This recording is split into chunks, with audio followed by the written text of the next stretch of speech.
Captain retired Safdar की गिरफ्तारी के मामले में सिंध हुकूमत के खात्मे की दी गई वजीर आला का दावा। मुराद अली शाह सिंध असेंबली में बोले। जवाब में उन्होंने कहा, मेहमानों की इज्जत अपनी इज्जत होती है, इज्जत से बढ़कर कुछ नहीं है। कई बातें वो नहीं बता सकते क्योंकि वो विफाक के हुक्मरानों की तरह गैर जिम्मेदार नहीं है। सूबाई वज़रा की कमेटी की तफ्तीश में साबित हो जाएगा कि इसका क्या किरदार था।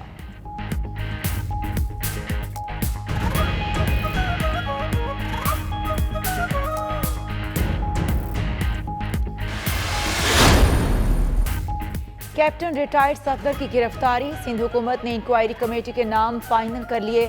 वजीर आला का आईजी समेत आला पुलिस हुकाम के साथ इजलास। पुलिस अफसरान को काम जारी रखने की हिदायत कर दी। मुराद अली शाह ने कहा, सिंध हुकूमत और तमाम इदारे पुलिस के साथ हैं। सिंध असेंबली में पुलिस की हिमायत में करारदाद भी मंजूर। उधर आईजी सिंध समेत 58 अफसरान का छुट्टियों पर जाने का फैसला मुअख्खर।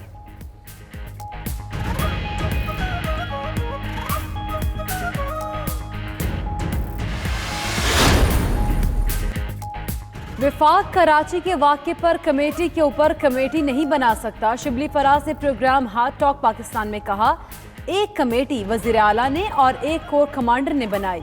मजीद बोले, माजी की हुकूमतों ने इदारों को इस्तेमाल किया, दोनों जमातों ने एक दूसरे पर केसेस बनाए। मौजूदा हुकूमत ने भी नए केसेस दायर किए। हुकूमत नवाज शरीफ को वापस लाने के लिए हर हद तक जाएगी।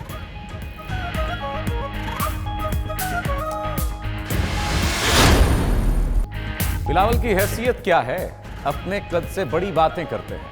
वज़ीर इत्तलात शिबली फराज की मीडिया से गुफ्तगू। कहा, बिलावल पुलिस के पास जाकर छुट्टियां मनसूख करा देते हैं। दाल में कुछ काला है, ये कुछ भी कर सकते हैं। अपोजिशन कराची वाक़े की आड़ में इदारों को कर रही है।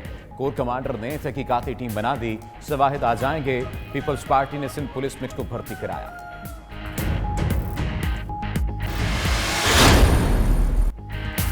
वज़ीर आज़म विफाक को सूबों से टकरा रहे हैं। साबिक वज़ीर आज़म शाहिद खाकान अब्बासी का कहना है, जहां आईजी को लिया जाए वहां अवाम का क्या बनेगा। राजा परवेज अशरफ ने कहा, वाक़े के बाद विफाकी हुकूमत का जिम्मेदाराना बयान न आना भी है। आर्मी चीफ ने एहसन तरीके से मामले को निपटाने की कोशिश की।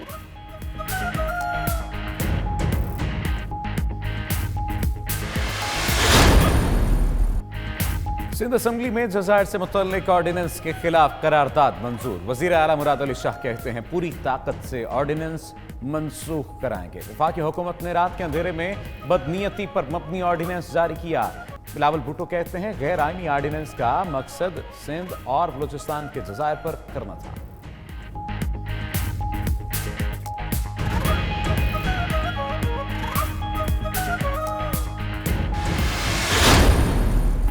Army chief general Qamar Javed Bajwa का कंट्रोल लाइन का दौरा।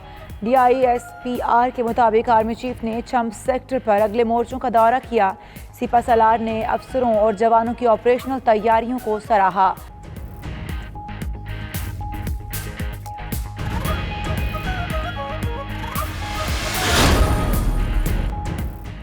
पेरिस में फाइनेंशियल एक्शन टास्क फोर्स का अहम इजलास शुरू। सालाना इजलास 3 रोज तक जारी रहेगा। ज़राए के मुताबिक FATF पाकिस्तान की कारकर्दगी का भी जायजा लेगा। पाकिस्तान को ग्रे लिस्ट से निकालने पर भी गौर होगा।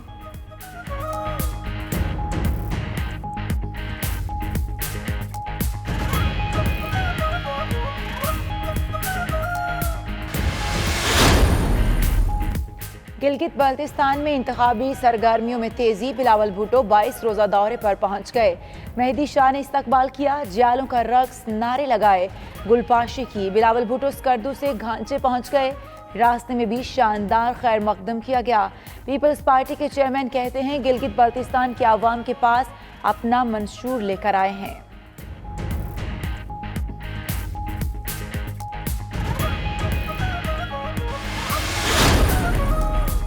वज़ीर आज़म की सनती शोबे को दरपेश मसाइल तरजीही बुनियादों पर हल करने की हिदायत। इमरान खान ने इजलास से खिताब करते हुए कहा, सनती शोबे को तमाम सहूलियात फराहम की जाएं। सेहत की सहूलियात की फराहमी में इंफॉर्मेशन टेक्नोलॉजी को बरूए कार लाने का रोड मैप भी वज़ीर आज़म को पेश।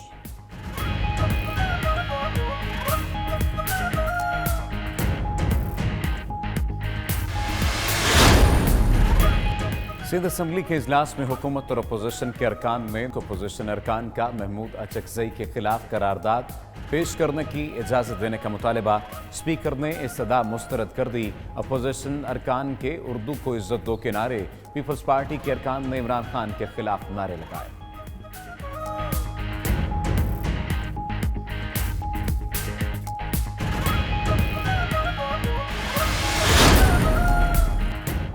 अरबों रुपए लगाए किसी काम ना आए। सिंध असेंबली की नई बिल्डिंग का हाल। इजलास के लिए मजबूरन पुरानी इमारत का इस्तेमाल। नई बिल्डिंग की फिर मुरम्मत होगी, फिर अरबों रुपए लगेंगे।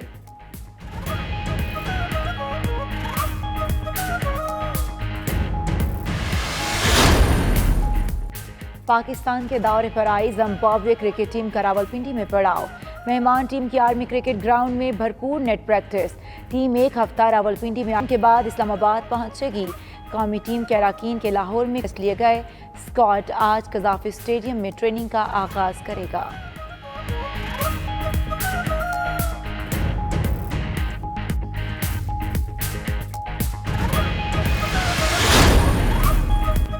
ऑस्ट्रेलिया के बैन ओपनर ने इटालियन साइकिल रेस का 17वां मरहला जीत लिया। पुर्तगाल के जो अल्मेडा की मजमूई बरतरी बरकरार है। रेस का 17वां मरहला 203 किलोमीटर पर मुहित था।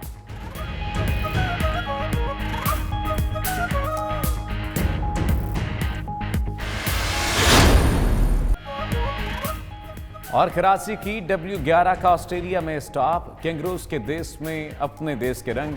ऑस्ट्रेलिया में पाकिस्तानी आर्ट से सजी ट्राम की धूम मच गई। पाकिस्तानी ट्रक आर्ट के नमूनों से सजी ट्राम पर सफर मकामी शहरियों और गैर मुल्कियों को बेहद पसंद।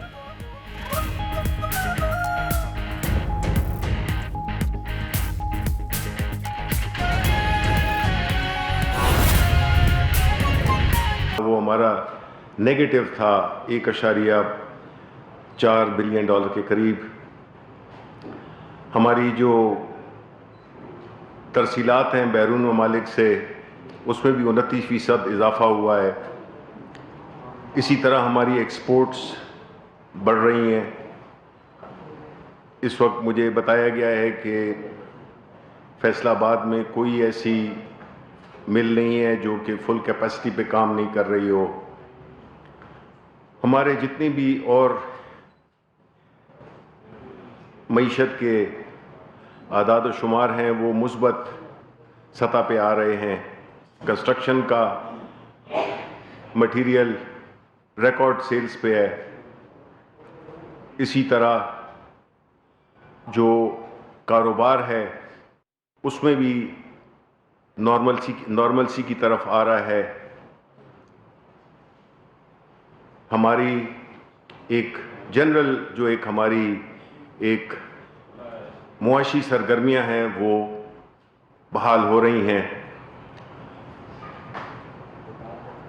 प्राइम मिनिस्टर साहब एक चीज़ से जिस पे कि वो इत्मीनान उनको नहीं है वो है महंगाई। जाहिर है कि ये एक ऐसी चीज़ है जब हम ज़ाती मुलाकातें प्राइम मिनिस्टर साहब के साथ करते हैं, मुझे कोट उसको नहीं करना चाहिए, लेकिन कुछ बात ऐसी दिल को लगती है कि वो आदमी समझता है कि उसको बयान करना बड़ा ज़रूरी है कि उन्होंने ये कहा कि अगर आप गरीबों के लिए काम करेंगे तो उनकी दुआ पहुंचती है, और इसी तरह अगर आप उनको तकलीफ़ पहुंचाएंगे तो वो भी अल्लाह ताला की तरफ पहुंचती है।